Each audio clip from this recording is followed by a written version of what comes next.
আসসালামু আলাইকুম বন্ধুরা, আমি রাকিব রায়হান। আজকে আপনাদের জন্য নিয়ে এলাম একটা অসাধারণ Spanish thriller cinema at the end of the টানেলের গল্প। যেই গল্পে কোমরের নিচ থেকে প্যারালাইজড হয়ে যাওয়া একজন লোক একটা বিশাল বড় ব্যাংক ডাকাতি ঘটিয়ে ফেলেছিল। তো কিভাবে এইসব কিছু করলো এটা জানতে হলে গল্পের শেষ অবধি দেখতে হবে, কারণ এই গল্পের এন্ডিংটায় এমন একটা টুইস্ট আছে যেটা দেখে মাথা ঘুরে যেতে বাধ্য হবে আপনাদের। তো আর দেরি না করে ইন্ট্রো চলতে থাক, আর আপনারা চাইলে ততক্ষণে একটা সাবস্ক্রাইব করে দিতে পারেন। গল্পের শুরুতেই এক বৃষ্টিস্নাত রাতে ব্যাংক অফ রিপাবলিকের পাশে একটা বিশাল বাড়ি দেখানো হয়, যেই বাড়িতে জোয়াকিন নামের একজন কম্পিউটার ইঞ্জিনিয়ার থাকতো। দুর্ভাগ্যবশত একটা গাড়ি দুর্ঘটনায় জোয়াকিনের স্ত্রী এবং কন্যা অনেক আগেই মারা গেছে, আর জোয়াকিন নিজেও কোমরের নিচ থেকে একদম প্যারালাইজড হয়ে গেছে। জোয়াকিন এই বাড়িতে কাসিমিরো নামের একটা কুকুরের সাথে থাকতো, আর কাকতালীয়ভাবে সেই কুকুরটাও প্যারালাইজ ছিল। আর তখনই সে একজন ডাক্তারের সাথেও কথা বলে তার কুকুরটার ব্যাপারে, কিন্তু ডাক্তার সেই কুকুরটাকে আর সুস্থ করা সম্ভব নয় বলে জোয়াকিনকে জানিয়ে দেয়। তাই জোয়াকিন ইন্টারনেটে খুঁজে খুঁজে একটা হাই ডোজের ঘুমের ওষুধ বের করে ফেলে, যেই ওষুধটা কুকুরকে খাওয়ানোর জন্য সে একটা বিস্কিটেও পুশ করে দেয়। সে আসলে তার কুকুরটাকে আর কষ্ট না দিয়ে মেরে ফেলতে যাচ্ছিল, কিন্তু তখনই তার দরজায় ব্রিটা নামের একটা মেয়ে তার বাচ্চা বেটিকে নিয়ে হাজির হয়। আসলে জোয়াকিন এই বাড়িটার একটা রুম ভাড়া দেওয়ার জন্য পোস্টার লাগিয়ে রেখেছিল। তো যাই হোক, জোয়াকিন এখন তাদেরকে সেই রুমটা দেখায়, আর ব্রিটা সেই রুমটাকে অনেক পছন্দ করে। সে 1 ঘন্টার মধ্যেই তার বাড়িতে উঠতে চায়। যাই হোক, জোয়াকিন নিজেও রাজি হয়ে যায়, আর এখন আপাতত জোয়াকিন সেই বিস্কিটের কৌটাটা আলমারিতে তুলে রাখে। এদিকে ঘন্টাখানিক পরে ব্রিটা নিজেও তার জিনিসপত্রগুলো নিয়ে জোয়াকিনের বাড়িতে হাজির হয়। ভালোভাবে সেটেল হবার পরে ব্রিটা জোয়াকিনের অগোছালো বাড়িটা খুব ভালোভাবে গোছাতে থাকে, আর এখন সে তার সাথে গল্প সল্প করে কিছুটা ফ্রি হবার চেষ্টা করে। কিন্তু জোয়াকিন তাকে ইগনোর করে আবার বেসমেন্টে চলে যায় কাজ করার জন্য। আর এখন ব্রিটা জোয়াকিনের টেবিলে একটা নোটিশ দেখতে পায়। আসলে ব্যাংকের কাছে জোয়াকিনের প্রায় $1.5 লাখ ঋণ ছিল। যাই হোক, সেদিন রাতের বেলা ব্রিটা জোয়াকিনের পুরনো কিছু পারিবারিক ছবি খুঁজে পায়, যেখানে জোয়াকিন তার পরিবারকে নিয়ে অনেক খুশি ছিল, কিন্তু একটা দুর্ঘটনায় সে সব কিছু হারিয়ে ফেলেছে। আর এমন পরিস্থিতি দেখে এখন জোয়াকিনের উপরে দয়া হতে থাকে ব্রিটার। তো যাই হোক, আজকে সে জোয়াকিনকে তার বাড়ির ছাদে নিয়ে আসে। আসলে ব্রিটা জোয়াকিনের জন্য একটা সারপ্রাইজ ডিনার পার্টি আয়োজন করেছিল। বেটি ঘুমানোর পরে তারা দুজন একে অপরের সাথে গল্প করতে থাকে। জোয়াকিন ব্রিটাকে বলে যে বেটি কখনো তার সাথে কথা বলেনি, কিন্তু কেন? ব্রিটা বলে বেটি যে শুধু তার সাথে কথা বলে না এমনটা নয়, সে আসলে কারো সাথে কথা বলে না। কিন্তু বেটি জন্মগত বোবা নয়। 1.5-2 বছর আগে হঠাৎ করেই বেটি কথা বলা বন্ধ করে দেয়। এরপর অনেক ডাক্তার দেখানো হলেও আর কোনো ফল হয়নি। ব্রিটা তাকে বলে যে তোমার উপরে ব্যাংকের এত ঋণ আছে, তাহলে তুমি তোমার বাড়িটা বিক্রি করে দাও না কেন? এই বাড়িটার দাম কমসে কম $1 মিলিয়ন হবে। কিন্তু জোয়াকিন তার পরিবারের স্মৃতি বিজড়িত এই বাড়িটা কখনোই বিক্রি করতে চায় না। এতক্ষণে তারা দুজন একে অপরের সাথে বেশ ফ্রি হয়ে গিয়েছিল, আর এখন এই পার্টিটাকে উপভোগ করার জন্য ব্রিটা জোয়াকিনের সামনে ডান্স করতে থাকে। আসলে ব্রিটা একজন বার ডান্সার ছিল, তাই সে এইসব ব্যাপারে বেশ কমফোর্টেবল ছিল। এভাবেই ধীরে ধীরে তাদের দিন কেটে যাচ্ছিল, আর এমনই একদিন হঠাৎ বেটি সেই কুকুরটাকে ধরার জন্য যাচ্ছিল। ব্রিটা তার মেয়েকে আটকানোর অনেক চেষ্টা করে, কিন্তু তখনই জোয়াকিন দেখতে পায় এত বছর পরে এই প্রথমবার তার কুকুর নিজের পায়ে দাঁড়িয়ে হাঁটার চেষ্টা করছে। আর এখন ধীরে ধীরে সেই কুকুরটার সাথে বেটির খুব ভালো একটা বন্ধুত্ব হয়ে যায়। আর এই সব কিছু দেখে জোয়াকিন আবার বেসমেন্টে চলে আসে। সে এখানে বসে ডুকরে কান্না করতে থাকে, কারণ এত বছর নিজের বাচ্চার মতো লালন পালন করা কুকুরটাকে এখন আর তাকে মারতে হবে না। কিন্তু এমন অবস্থাতে হঠাৎ জোয়াকিন তার পেছনের দেয়ালে একটা অদ্ভুত রকমের শব্দ শুনতে পায়। জোয়াকিন দেয়ালে কান লাগিয়ে শোনার চেষ্টা করে, আর সে ভালোভাবে শোনার জন্য তার স্টেথোস্কোপটা দিয়ে পাশের দেয়ালের সকল কথাবার্তা শুনতে থাকে। আসলে অপর পাশে একটা ঘর ছিল, আর সেই ঘরে কয়েকজন লোক কথাবার্তা বলছিল যে তারা আসলে জানে বেসমেন্টে জোয়াকিন কাজকর্ম করে, আর তাদের কাছে এটাই বড় টেনশন ছিল যে তাদের এই সব কথা জোয়াকিন হয়তো শুনে ফেলবে, আর তারা আসলে কিছু একটা খোঁড়াখুড়ি করছিল। কিন্তু তখনই উপর থেকে ব্রিটা জোয়াকিনকে ডাকতে থাকে, কারণ সে আজকের এই খুশির দিনটাকে আরো বেশি করে সেলিব্রেট করতে চায়। এদিকে জোয়াকিন তার স্টেথোস্কোপটা দেয়ালের সাথে লাগিয়ে একটা রেকর্ডার অন করে ফেলে, যাতে করে অপর পার্শ্বের ঘরের সকল কথাবার্তাগুলো রেকর্ড হতে পারে। তো সেদিনের সেলিব্রেশন শেষ করে পরদিন জোয়াকিন এসে তার রেকর্ড করা সকল কথাবার্তাগুলো শুনতে থাকে, যেখানে কয়েকজন লোক নিজেদের মধ্যে কথাবার্তা বলছিল যে তারা 10 দিন পরে অর্থাৎ 24শে ডিসেম্বর কিছু একটা করবে। তাদের কথাবার্তা শুনে জোয়াকিন তাদের কয়েকজনের নাম নোট করে রাখে, কিন্তু জোয়াকিন যেহেতু এখনো জানে না যে তারা আসলে কি করতে চাচ্ছে, তাই সে দেয়ালে ফুটো করে তারের মাধ্যমে একটা গোপন ক্যামেরা পাশের ঘরটাতে সেট করে দেয়। আর এখন জোয়াকিন ব্রিটা এবং বেটিকে এইসব ঝামেলা থেকে দূরে রাখার জন্য বাড়ি ছেড়ে দিতে বলে। কিন্তু এই কথা শুনে ব্রিটা প্রচন্ড রেগে যায়, কারণ সে এগ্রিমেন্ট সাইন করে এই বাড়িতে উঠেছিল, আর জোয়াকিন তাকে বলছিলও না যে সে কেন তাদেরকে বাড়ি থেকে বের করে দিচ্ছে। ব্রিথা তাকে পরদিন সকাল অবধি সময় দেয় যেন সে ব্রিটাকে বলে যে আসলে কেন তাকে বাড়ি ছেড়ে দিতে বলা হচ্ছে। তো যাই হোক, সেদিন সারাটা রাত ভাবনা চিন্তা করতে করতে জোয়াকিন কাটিয়ে ফেলে, আর পরদিন সকালে সে ব্রিটাকে গিয়ে বলে যে তার এই বাড়ি ছেড়ে যাওয়ার কোনো দরকার নেই। এটা শুনে ব্রিটা অনেক খুশি হয়ে যায়। আসলে জোয়াকিন এখন ব্রিটাকে সবকিছু জানাতে চাচ্ছিল, তাই সে ব্রিটাকে তার হাতের কাজগুলো শেষ করে বেসমেন্টে আসার জন্য বলে সে নিজেই বেসমেন্টে চলে যায়। এদিকে বেসমেন্টে গিয়ে জোয়াকিন গত রাতের ভিডিও ফুটেজগুলো দেখতে থাকে। ভিডিও ফুটেজগুলো দেখে জোয়াকিন জানতে পারে যে এই লোকগুলো আসলে এমন একটা কাজ করছে যেটা তাদের 24 বা 25 ডিসেম্বরের আগে শেষ করতে হবে। তখনই সেই লোকগুলোর বস গ্যালারিতোর সাথে একটা মেয়ে দেখা করতে আসে, আর সেই মেয়েটা আর কেউ নয়, সেটা ছিল ব্রিটা। আসলে সেই লোকগুলো ব্রিটাকে জোয়াকিনের কাছে পাঠিয়েছিল জোয়াকিনের মনোযোগ নষ্ট করার জন্য। ব্রিটা আসলে গ্যালারিটোর গার্লফ্রেন্ড ছিল। ব্রিটার এমন কাজকর্ম দেখে জোয়াকিন অনেক কষ্ট পায়, কারণ সে এতদিনে ব্রিটাকে পছন্দ করে ফেলেছিল। তো যাই হোক, এতক্ষণে ব্রিটা তার সকল কাজকর্ম শেষ করে জোয়াকিনের সাথে দেখা করতে চলে আসে। কিন্তু এত সব কিছু জানার পরে এখন জোয়াকিন বিভিন্ন বাহানায় সেখান থেকে ব্রিটাকে বিদায় করে দেয়। যাই হোক, পরদিন আবার ভিডিও রেকর্ডিংগুলো দেখতে থাকে জোয়াকিন, আর এবার তাদের কাছের একটা ব্লুপ্রিন্ট দেখে জোয়াকিন বুঝে যায় যে তারা আসলে তার ঘরের নিচ দিয়ে একটা সুড়ঙ্গ করে তার ঘরের পাশে থাকা ব্যাংক থেকে টাকা চুরি করতে যাচ্ছে। এই সব কিছু জানার পরে পরদিন সকালে অদ্ভুতভাবে জোয়াকিন বুঝতে পারে যে বেটি একা একাই তার কুকুরের সাথে কথা বলছে, অথচ ব্রিটা তাকে বলেছিল যে বেটি কোনো কথাই বলে না। আর এখন এই রহস্যটা ভেদ করার জন্য জোয়াকিন তার কুকুরের গলার একটা বেল্টের ভেতরে ছোট্ট একটা মাইক্রোফোন লাগিয়ে দেয়। অপরদিকে সেই ডাকাতেরা তাদের সুড়ঙ্গ করার কাজে ব্যস্ত ছিল, কিন্তু তখনই তারা বুঝতে পারে যে মোনাকো নামের তাদের একজন সাথী তার গার্লফ্রেন্ডকে বলে দিয়েছে যে সে ব্যাংকের আশেপাশে কোথাও কাজ করে। আর এটা জানতে পেরে গ্যালারি তো মোনাকোকে বেঁধে ফেলে। মোনাকো বারবার তাকে বলতে থাকে যে সে চুরির ব্যাপারে কাউকে কিচ্ছু বলেনি, কিন্তু তবুও নির্দয় গ্যালারি তো হাতুড়ি দিয়ে আঘাত করে মোনাকোকে সেখানে মেরে ফেলে। আর এটা দেখে জোয়াকিন প্রচন্ড ভয় পেয়ে পুলিশকে ফোন করতে যাচ্ছিল, কিন্তু তখনই গ্যালারি তো তার ভাইকে একজন পুলিশ অফিসারকে ফোন করতে বলে যে কিনা এই লাশটা গায়েব করে তাদেরকে বাঁচিয়ে দেবে, কারণ সেই পুলিশ অফিসারও তাদের এই দলের সদস্য ছিল। আর এটা শুনে জোয়াকিন পুলিশকে ফোন করার একদমই সাহস পায় না। আর এই ব্যাপারগুলো আরো ভালোভাবে জানার জন্য জোয়াকিন ব্রিটাকে ঘুমের ওষুধ মিশ্রিত ড্রিঙ্কস পান করিয়ে দুর্বল করে ফেলে, আর এরপর সে ব্রিটাকে বেঁধে তাকে ইনজেকশন দিয়ে অজ্ঞান করে ফেলে। এদিকে ডাকাত সর্দার গ্যালারি তো তার ভাইকে 747 এবং 748 নাম্বার লকারের ব্যাপারে বলে, যে লকার দুটো টাকা দিয়ে ভর্তি থাকা সত্ত্বেও সেখানে হাত দেয়া যাবে না, কারণ সেই টাকাগুলো ছিল একজন ড্রাগ মাফিয়ার। যদি তার টাকাগুলোর কিছু হয় তাহলে সে তাদের কাউকে ছাড়বে না। আর এই কথা জোয়াকিন ঘরে বসে বসে শুনতে থাকে। এদিকে পরদিন সকালে জোয়াকিন ব্রিটাকে বলে যে তুমি কি দেখে গ্যালারিতোকে পছন্দ করেছিলে।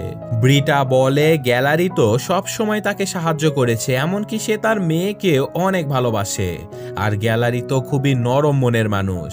এই সব কিছু শুনে জোয়াকিন ব্রিটাকে গ্যালারিতোর সে হাতুড়ি দিয়ে মানুষ মেরে ফেলার ভিডিওটা দেখায়, আর এটা দেখে ব্রিটা যেন আকাশ থেকে পড়ে। এদিকে জোয়াকিন বেটিকে বলে যে তার মা অসুস্থ, সে হাসপাতালে আছে, আর এখন সে বেটিকে নিজের মেয়ের ঘরে নিয়ে যেতে চায়। কিন্তু বেটি তাকে দেখে প্রচণ্ড ভয় করছিল, কিন্তু তবুও ধীরে ধীরে বেটি জোয়াকিনের মেয়ের সাজানো গোছানো ঘর অবধি পৌঁছে যায়। তো যাই হোক, এদিকে জোয়াকিন তার মেঝেতে গর্ত করে ব্যাংকের চুরি করা টাকাগুলো থেকে কিছু টাকা তুলে নিজের কাছে রেখে দেবে বলে প্ল্যান করে। সে টাকা তুলে নেবার প্র্যাকটিসও করতে থাকে। আর সকালবেলা ডাকাতেরা সেখান থেকে চলে গেলে জোয়াকিন সেই টানেলের উপরে একটা গর্ত করার চেষ্টা করে, যার ভেতর দিয়ে সে টাকাগুলো তুলে নেবে। আর বিভিন্ন রকম ফোম দিয়ে এই গর্তটাকে ঢেকে রাখারও ব্যবস্থা করে সে। কিন্তু তখনই ডাকাতেরা বুঝতে পারে যে তারা আসলে 2 মিটার সুড়ঙ্গ ভুল দিকে খুঁড়ে ফেলেছে, যার ফলে তাদের কাজ শেষ হতে এখন আরও একদিন বেশি সময় লাগবে। আর তারা টাকা নিয়ে আসার জন্য এক ধরনের প্লাস্টিকের বাক্সের ব্যবস্থা করে, যে বাক্সটা 4 দিক থেকে বন্ধ থাকবে। আর এই ব্যাপারটা জানার পরে জোয়াকিন প্রচণ্ড হতাশ হয়ে যায়, কারণ এর ফলে সে সেই বাক্স থেকে আর টাকাগুলো তুলে নিতে পারবে না। এভাবেই নতুন আরও একটা প্ল্যান করতে করতে বেশ কয়েকদিন কাটিয়ে দেয় জোয়াকিন। ততদিনে ডাকাতেরা তার ঘরের নিচ দিয়ে সুড়ঙ্গটা খুঁড়ে ফেলেছিল, আর আজকে ডাকাতেরা সেখানে না থাকার কারণে জোয়াকিন সুড়ঙ্গের উপরে একটা গর্ত খুঁড়ে সে নিজেই সুড়ঙ্গের ভেতরে নেমে পড়ে। জোয়াকিন ধীরে ধীরে সুড়ঙ্গের ভেতরে এগোতেই পৌঁছে যায় ডাকাতদের ভুল করে খুঁড়ে ফেরা প্রথম সুড়ঙ্গের কাছে। সেখানে গিয়ে সে পানির পাইপলাইনের বেশ কয়েকটা মেজারমেন্ট করে নেয়, আর তখনই সেই সুড়ঙ্গের ভেতরে ডাকাতেরা আসতে থাকে। জোয়াকিন তাদেরকে দেখে নিজেকে খুব সাবধানে লুকিয়ে ফেলে। আর তাছাড়াও ডাকাতেরা যেহেতু শুধু রাতের বেলা কাজ করত, তাই তারা এখানে শুধু সুড়ঙ্গটাকে চেক করার জন্য এসেছিল। কিন্তু এই সময়ের মধ্যে জোয়াকিন তাদের থেকে জানতে পারে যে তারা আসলে ব্যাংক চুরি করা শেষে লোমাস নামের একজন মানুষের বাড়িতে পালিয়ে থাকবে। সেদিন এটুকু কথাবার্তা বলে গ্যালারিতোর দল সেখান থেকে চলে যায়। আর এর পরের সিনে আমরা জোয়াকিনকে দেখতে পাই যে কিনা বেটিকে খুঁজে চলেছিল। এদিকে বেটি জোয়াকিনের সেই আন্ডারগ্রাউন্ড রুমের ভেতরে চলে গিয়েছিল। এটা বুঝতে পেরে জোয়াকিন বেটিকে ধরার জন্য দ্রুত নিচে নামতে থাকে, কিন্তু ততক্ষণে বেটি সেই টানেলের ভেতরে ঢুকে পড়েছিল। আর তখনই সেই টানেলের ভেতরে গ্যালারিতো তার দলবল এবং সেই পুলিশ অফিসারকে সাথে করে নিয়ে চলে আসে। কিন্তু সৌভাগ্যবশত বাচ্চা বেটি সেখানে লুকিয়ে পড়ে। আর এখন ডাকাতেরা প্ল্যান করে যে তারা 25শে ডিসেম্বর ক্রিসমাসের দিন রাত 8টায় চুরি করবে। এখানে সেই পুলিশ অফিসার তাদেরকে আরো কয়েকটা লকারের নাম্বার লিখে দেয়, যেগুলো থেকে ডাকাতদের দূরে থাকতে হবে, কারণ সেই লকারগুলোতে অ্যালার্ম লাগানো ছিল। এছাড়াও ইন্সপেক্টর তাদেরকে 155 নাম্বার একটা লকার চুরি করতে বলে, আর সেই লকারে যেটাই থাকুক না কেন সেটা পুলিশ ইন্সপেক্টর নিজে নিয়ে নেবে। এদিকে জুডো নামের একজন ডাকাত সেখানে চারপাশে তার ঘড়ি খোঁজাখুঁজি করতে থাকে, কারণ সে সেটা হারিয়ে ফেলেছিল। তো যাই হোক, এই সব কিছু জোয়াকিন শুনে নেয়। আর এখন ডাকাতেরা সেখান থেকে চলে যাবার পরে বুদ্ধিমান বেটি আবার সুড়ঙ্গ দিয়ে ফিরে আসে জোয়াকিনের কাছে। জোয়াকিন তাকে বুকে টেনে নেয়, সে যেন হারানো একটা রত্ন ফিরে পেল। কিন্তু তখনই সে খেয়াল করে বেটি তার সাথে একটা ঘড়ি নিয়ে চলে এসেছে। এটা ছিল জুডোর সেই হারানো ঘড়িটা। তো যাই হোক, এখন জোয়াকিন ব্রিটার কাছে চলে আসে, কারণ ব্রিটাকে গ্যালারিতো অনেকক্ষণ ধরে ফোন করছিল। জোয়াকিন ব্রিটাকে বলে যে সে যেন গ্যালারিতোকে বলে এখানে সব কিছু ঠিক আছে, কিন্তু ব্রিটা কোনোভাবেই রাজি হচ্ছিল না। তখনই জোয়াকিন ব্রিটাকে জানায় যে তার মেয়ে বেটি আসলে কথা বলতে পারে। সে ব্রিটাকে কুকুরের গলায় লাগানো সেই রেকর্ডিং এর কথাগুলো শুনিয়ে দেয়। আসলে বেটির বয়স যখন মাত্র 4 বছর, তখন তার মা গ্যালারিতোর সংস্পর্শে আসে, আর গ্যালারিতো এই বাচ্চা মেয়েটাকেও বিভিন্নভাবে অ্যাবিউজ করে চলেছিল। আর এই কারণে বেটি তার কথাবার্তা বন্ধ করে দেয় আর সে ছেলে মানুষ দেখলেই প্রচণ্ড ভয় পেতে থাকে। এই কথা জানানোর পরে ব্রিটা প্রচণ্ড আফসোসে কান্না করতে থাকে। সে গ্যালারিতোর উপরে প্রচণ্ড রেগে যায়, কিন্তু তখনই জোয়াকিন তাকে বলে যে সে গ্যালারিতোর সব প্ল্যান নষ্ট করে দিতে পারবে, কিন্তু তার জন্য ব্রিটাকে তাকে সাহায্য করতে হবে।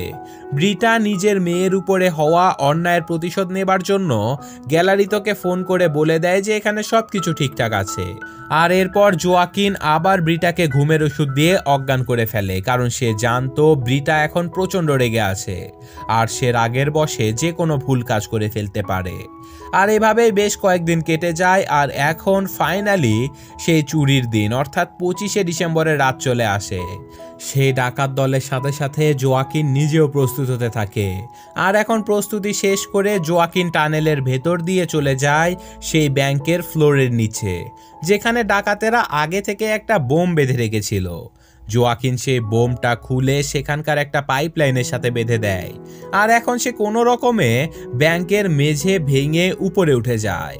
সে মেঝেটা এমনভাবে ভেঙেছিল যেন সেটা দেখলে মনে হয় বোম ব্লাস্টের কারণে এটা ভেঙে গেছে। জোয়াকিন ব্যাংকের ভেতরে গিয়ে ইচ্ছে করে সেই মাফিয়া ডনের লকারটা খুলে সেখান থেকে সব টাকা এবং পিস্তলটা নিয়ে একটা ব্যাগে ভরে আবার গড়িয়ে গড়িয়ে নিজের ঘরের দিকে যেতে থাকে, কিন্তু জোয়াকিনের অগোচরে সেই লকারটা আবার খুলে যায়। এদিকে ঘরে ফেরার সময় জোয়াকিন দেখতে পায় সেই ডাকাতেরা সুড়ঙ্গের ভেতরে পৌঁছে গিয়েছিল। জোয়াকিন ঘড়িতে দেখতে পায় ডাকাতেরা আধা ঘন্টা আগেই সেখানে এসে পৌঁছে গিয়েছিল, কিন্তু জোয়াকিন কোনো রকমে নিজেকে তাদের চোখের আড়াল করতে সক্ষম হয়। কিন্তু ডাকাতেরা এখনই সেই বোম ব্লাস্ট করে ডাকাতি শুরু করতে চায়, কিন্তু জোয়াকিন যেহেতু সেই বোমের কাছেই ছিল তাই সে কোনো উপায় না পেয়ে দ্রুত আবার ব্যাংকের ভেতরে চলে আসে। আর বোম ব্লাস্ট হবার পরে প্রচণ্ড ধুলার সৃষ্টি হয় আর সেই ধুলাগুলো পরিষ্কার হবার আগেই ধুলার মাঝে লুকিয়ে লুকিয়ে কোনো রকমে জোয়াকিন আবার তার বেসমেন্টে ফিরে চলে আসে। এদিকে 3 জন ডাকাত সেই ব্যাংকের লকারে চলে আসে আর তারা সব লকারগুলো খুলে টাকা নিতে থাকে আর যেই লকারগুলো খোলা নিষেধ সেগুলোতে দাগ দিতে থাকে। আর এখন বের করে ফেলা সকল টাকাগুলো ট্রলির মাধ্যমে গ্যালারিতোর ভাই টেনে নিতে থাকে, কিন্তু ততক্ষণে বোমার আঘাতে সে পাইপলাইন ফেটে গিয়েছিল। অপরদিকে সেই ডাকাতেরাও বুঝতে পেরেছিল যে কেউ একজন আগে থেকেই ড্রাগ মাফিয়ার সেই লকারটা খুলে রেখেছে, কিন্তু ততক্ষণে দুই পাশে থাকা সব ডাকাতেরা বুঝে যায় যে সুড়ঙ্গের ভেতরে পানি ভরে যাচ্ছে। এটা দেখে ব্যাংকের ভেতরে থাকা 3 জন ডাকাত দ্রুত সেই সুড়ঙ্গ থেকে বেরিয়ে আসতে থাকে, আর অপরদিকে এটা বুঝতে পেরে গ্যালারিতো সেখান থেকে তার দলবল নিয়ে পালিয়ে চলে যায়। কিন্তু বেচারা রেনে নামের একজন ডাকাত সেই পানি ভর্তি টানেলের ভেতরেই আটকা পড়ে যায়। আর এখন ব্যাংকের ভেতরে আটকা পড়ে যাওয়া সেই 2 জন ডাকাত বুঝে যায় যে তারা পানি ভর্তি এই টানেল কোনোভাবে পার হতে পারবে না। এদিকে সাহায্যের জন্য রেনে চিৎকার করতে থাকে। জোয়াকিন তার ঢাকনা খুলে রেনেকে সাহায্য করতে চায়, কিন্তু রেনে উল্টে জোয়াকিনকে দেখে আরো জোরে চিৎকার করতে থাকে। আর এটা দেখে জোয়াকিন এবার তার ঢাকনা খুব শক্তভাবে লাগিয়ে ধরে থাকে। আর রেনে বাঁচার জন্য অনেকক্ষণ সেই ঢাকনায় ধাক্কা দিলেও জোয়াকিন এবার আর সেই ঢাকনা খোলে না। কিছুক্ষণের মধ্যেই পানিতে ডুবে রেনে মারা যায়। এদিকে জোয়াকিনের বেসমেন্ট এবং ব্যাংকের লকারে খুব দ্রুত পানি ভরে যেতে থাকে। জোয়াকিন তার সকল জিনিসপত্রগুলো বেসমেন্টে ছড়িয়ে ছিটিয়ে ফেলে দেয়। আর এখন ব্যাংকের ভেতরে আটকা পড়া সেই 2 জন ডাকাত নিজেদেরকে বাঁচাতে ইচ্ছে করে সেই লকারগুলো খুলতে চলে যায় যেগুলোতে অ্যালার্ম লাগানো ছিল। ততক্ষণে জোয়াকিন তার চুরি করা টাকাগুলো একটা আলমারির ভেতরে রেখে দেয় আর সে গোসল করে পরিষ্কার পরিচ্ছন্ন হয়ে নেয়। এদিকে শহরের পুলিশগুলো সব ব্যাংকের সামনে এসে হাজির হয়ে যায়। সেই দুর্নীতিবাজ পুলিশ অফিসার গ্যালারিতোকে ফোন করে সেই 155 নাম্বার লকারের ব্যাপারে জিজ্ঞাসা করে, কিন্তু গ্যালারিতো তাকে জানায় যে তাদের কাছে আসলে সেই লকার থেকে কিছু বের করার সময় ছিল না। এটা শুনে পুলিশ অফিসার প্রচণ্ড রেগে ফোনটা কেটে দেয়। আর এখন সেই পুলিশ অফিসার চলে আসে জোয়াকিনের বাড়ি সার্চ করার জন্য। ততক্ষণে সবাই জেনে গিয়েছিল যে ব্যাংকে ডাকাতি করার চেষ্টা করা হয়েছে। তাই জোয়াকিন তাদের কাছে খুবই স্বাভাবিক আচরণ করতে থাকে। সে বারবার নিজের বেসমেন্টে পানি ঢুকে যাবার জন্য সেই ডাকাতদেরকে দোষারোপ করতে থাকে আর তাদের কাছে ক্ষতিপূরণ চাইতে থাকে। কিন্তু পুলিশেরা তার কথা না শুনেই তার বাড়ি সার্চ করতে থাকলে জোয়াকিন পুলিশদেরকে জানায় যে সে এখানে তার স্ত্রী এবং সন্তানকে নিয়ে থাকে। তার স্ত্রী একটু অসুস্থ থাকার কারণে সে তাকে ঘুম থেকে জাগায়নি। এই সব কিছু শুনে পুলিশ অফিসার জোয়াকিনের ঘর বাড়ি এবং তার বেসমেন্ট সহ সবকিছু সার্চ করতে থাকে, কিন্তু তারা কোনো কিছুই খুঁজে পায় না। তাই যাবার আগে পুলিশ অফিসার জোয়াকিনের হাতে থাকা সেই মোবাইলটা দিয়ে তার নিজের ফোনে একটা কল করে জোয়াকিনকে বলে যে কোনো বিপদ হলে যেন সে তাকে অবশ্যই জানায়। কিন্তু এখানে জোয়াকিনের হাতে থাকা ফোনটা আসলে ছিল ব্রিটার। তো যাই হোক, এখন সেই পুলিশ অফিসার সবাই সেখান থেকে চলে যায়। কিন্তু বেশ কিছুক্ষণ পরে গ্যালারিতো এবং তাদের দল পুলিশ সেজে আবার জোয়াকিনের বাড়িতে চলে আসে। জোয়াকিন তাদেরকে একদম না চেনার অভিনয় করে আর সে স্বাভাবিকভাবে তাদেরকে পুলিশ মনে করে নিজের ঘর সার্চ করার অনুমতি দিয়ে দেয়। আর তখনই পুলিশ ইন্সপেক্টর গ্যালারিতোকে ফোন দিয়ে বলে যে ব্যাংক থেকে সেই মাফিয়া ডনের টাকাগুলো চুরি হয়ে গেছে, আর তারা যদি সেই টাকাগুলো ফেরত দিতে না পারে তাহলে তাদেরকে কেউই বাঁচাতে পারবে না। আর এইসব কথাবার্তার মধ্যে জোয়াকিন সেই পুলিশ ইন্সপেক্টরকে তার বাড়িতে আসার জন্য মেসেজ করে দেয়। এখন গ্যালারিতো জোয়াকিনকে জিজ্ঞাসা করে এখানে কে কে থাকে। জোয়াকিন মিথ্যে কথা বলে যে সে এখানে একাই থাকে, তবে কয়েকদিন আগে এখানে একজন মহিলা তার মেয়েকে নিয়ে এসেছিল, কিন্তু তারা গতকালই এখান থেকে চলে গেছে। কিন্তু দুর্ভাগ্যবশত তখনই গ্যালারিতো বেটিকে দেখে ফেলে। ধীরে ধীরে গ্যালারিতো সেখানে অজ্ঞান হয়ে থাকা ব্রিটাকেও দেখতে পায়। সে বুঝে যায় জোয়াকিন তাকে মিথ্যে কথা বলছে, তাই সে সত্য জানার জন্য জোয়াকিনকে প্রচন্ড মারতে থাকে। কিন্তু প্রচন্ড মার খাবার পরেও জোয়াকিন তাদের কাছে কিছুই স্বীকার করে না। সে বলে মেয়েটা চলেই গিয়েছিল, কিন্তু শরীর অসুস্থ থাকার কারণে সে আবার এখানে ফিরে এসেছে। গ্যালারিতো তার কথা বিশ্বাস না করে তাকে মারতে মারতে প্রায় মেরেই ফেলেছিল, কিন্তু তখনই ব্রিটার মোবাইলে সেই পুলিশ অফিসার কল করে, কারণ সে জোয়াকিনের বাড়ির দরজায় দাঁড়িয়েছিল। আর এটা জানতে পেরে গ্যালারিতো সেই পুলিশ অফিসারকে ধরে জিজ্ঞাসাবাদ করতে থাকে যে সে কিভাবে ব্রিটার ফোন নাম্বার পেল। কিন্তু পুলিশ অফিসার তো নিজেও জানতো না যে সেটা আসলে ব্রিটার নাম্বার। গ্যালারিতো প্রচন্ড রেগে যায়, সে পুলিশ অফিসারকে বেঁধে ফেলে। আর এখন সে আবার জোয়াকিনের উপরে বন্দুক তাক করে ধরে তাকে জিজ্ঞাসা করে এখানে ব্রিটা কেন অজ্ঞান হয়ে আছে, ব্রিটার নাম্বার কিভাবে অফিসারের কাছে গেল, আর অফিসার এখানে এলোই বা কিভাবে, সবকিছু আমাকে বল।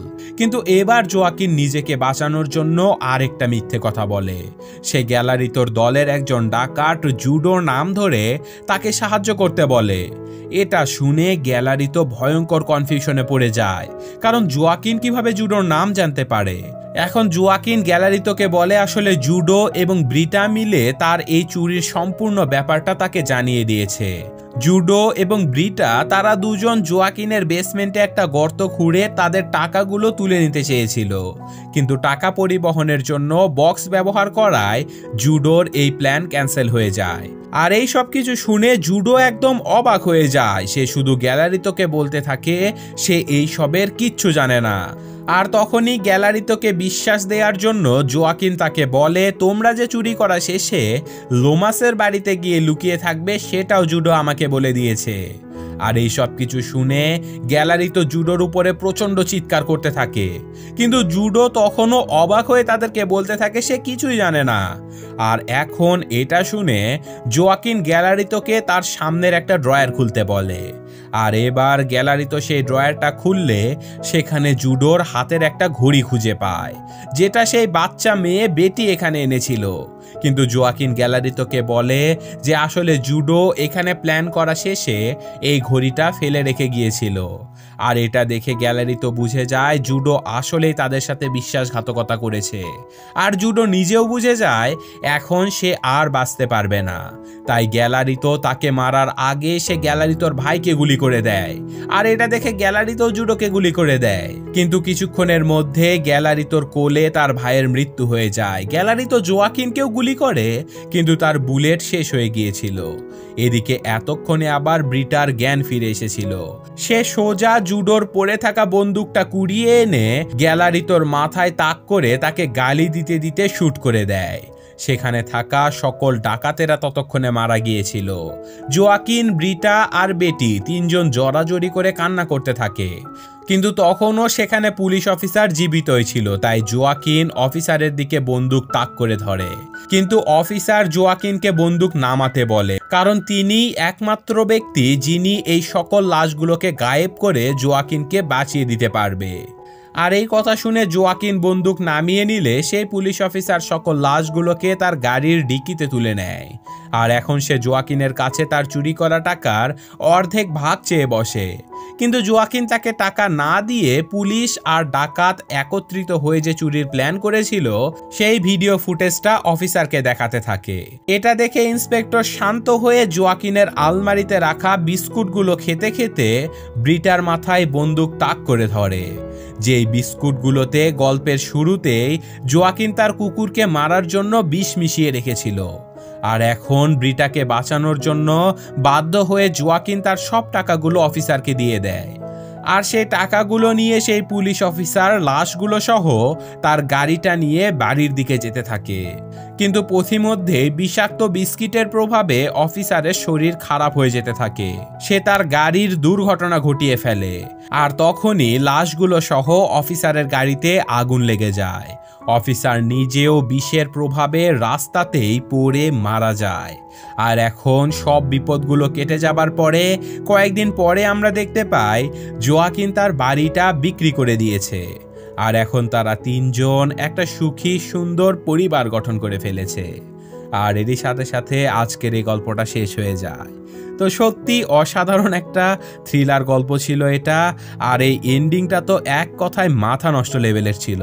আশা করি আজকের এই গল্পটা আপনাদের বেশ ভালো লেগেছে। তো আমি আজকের মতো বিদায় নিচ্ছি। আল্লাহ হাফেজ।